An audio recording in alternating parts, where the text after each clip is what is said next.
sema kubwa tena. Basi tumekaa pale, makamu wa kwanza wa rais na waziri mkuu, rais akaondoka, mzee Warioba alikuwa makamu wa kwanza wa rais na waziri mkuu akaondoka, mzee Msuya akaondoka, basi na sisi wote tukaondoka. Sasa tulipotoka nje ikawa magari hakuna.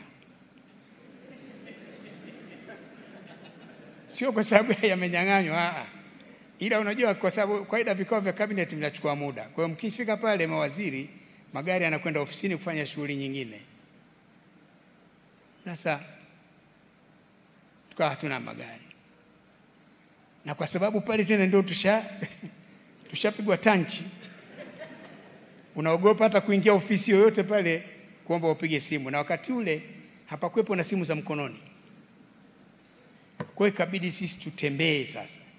Tunatembea kwa mguu kutoka Ikulu kwenda barabarani kutafuta magari ya kutupeleka maofisini kwetu. Nashukuru wakati ule mitandao ilikuwa bado. Vinginevyo hiyo ingekuwa picha nzuri kweli, mpaka leo zingekuwa zinarudiwa. Sasa tukawa tunatembea wote, lakini tukakubaliana kwamba mzee Msuya alikuwa waziri wa fedha, ofisi yake iko karibu na Ikulu pale, kwa tukatembea mpaka pale, akatupatia usafiri, tukarudi ofisini. Yaliyobakia sio muhimu nyewe kujua ilikuwaje kuhusu sisi kujiuzuru.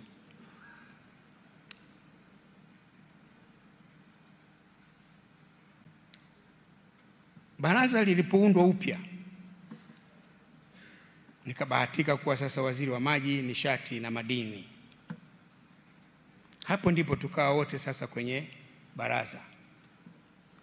Na hapo ndipo nilipomfahamu vizuri zaidi huyo mzee, uwezo wake wa uongozi, umakini wake katika kujenga hoja, uhodari wa kujieleza na kulifafanua jambo gumu na kuwezifanya lieleweke na kuwa rahisi hata kwa mtu ambaye sio mtaalamu wa uchumi na fedha.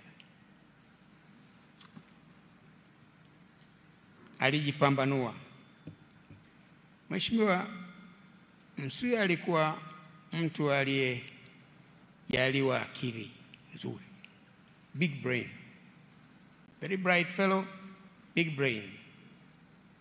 Hakuwa mtaalamu wa uchumi na fedha kwa kusomea, ni social worker, lakini aliyafahamu mambo ya uchumi na fedha vizuri sana, na ndio maana alipokuwa waziri wa fedha, amewahi kuteuliwa waziri wa fedha mara 2 na Mwalimu Nyerere na mara 1 na mzee Mwinyi.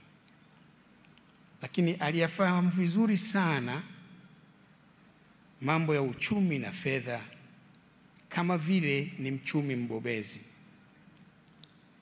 Penye nia pana njia. Kwa hili ndio la kwanza la kujifunza, kwamba ukijitahidi kujifunza utajua. Ndio funzo hilo. Na sifa hiyo ndio iliyomwezesha kusimamia vizuri uchumi katika vipindi vigumu sana kiuchumi nchini. Maana alikuwa waziri katika vipindi vigumu. Hakuwa waziri kama alivyo sasa Mwigulu Nchemba. Yeye alikuwa katika vipindi vigumu. La kwanza, uhaba mkubwa wa bidhaa. Madukani huwa hakuna vitu. Jawabu, foleni. Tunapata kitabu kile cha kaya. Kila mtu umepewa kitabu chako, unakwenda kwenye duka la kaya, umegawiwa mchele kilo ngapi, sukari. Huko ndiko tulikotoka. Lakini kuwa na uhaba mkubwa sana wa fedha za kigeni.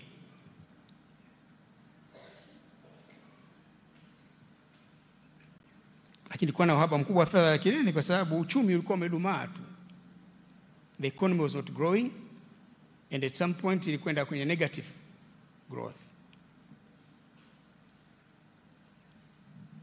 Lakini pia kulikuwa na changamoto kubwa za upatikanaji wa huduma za kiuchumi na kijamii: elimu, afya, maji, barabara. Kwa hiyo ndio kipindi ambacho hayo ndiyo mazingira tuliyokuwa nayo. Kwa ujumla, hali ya uchumi ilikuwa sio nzuri kwa sababu mbalimbali ambazo leo si mahali pake kuzizungumza. Mzee Msuya kama waziri wa fedha alikuwa na juhudi kubwa ya kuzuia mambo yasiharibike zaidi. Hakika alifanya kazi kubwa, kazi iliyotukuka. Alifanyaje? Na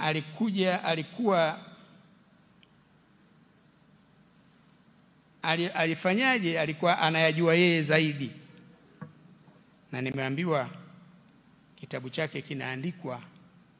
Basi pengine kwenye hicho kitabu tutanufaika sana on how to handle an economy, how to manage an economy in crisis. Yeye alikuwa na economy in crisis. Kwa jumla alikuwa mtu mwenye akili nzuri, maarifa mengi. Ndio maana nikasema very bright and big brain. Mzee Msuya alikuwa mtu mvumilivu na mstahamilivu. Wakati ule ulikuwa ni wa changamoto nyingi.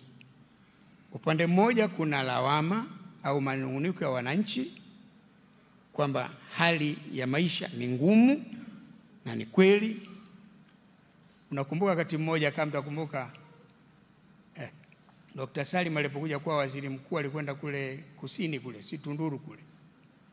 Watu wakawa wanavaa nguo za ile mifuko ya sulfate. Huko ndiko tulikotoka. Kwa hiyo upande mmoja ni matatizo makubwa, lakini pia upande mwingine sasa, upande wa pili, mkishakuwa na matatizo ni lazima mtafute misaada. Lakini wakati ukizungumza na yeyote anasema kwanza mkubaliane na IMF na World Bank.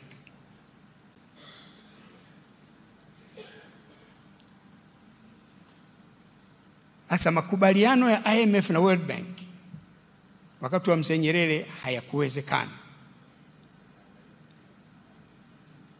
Na wakati ule sisi tukiwa Youth League tulipiga maandamano pale Lumumba pale. Hatugeuki nyuma, tukawajiwe.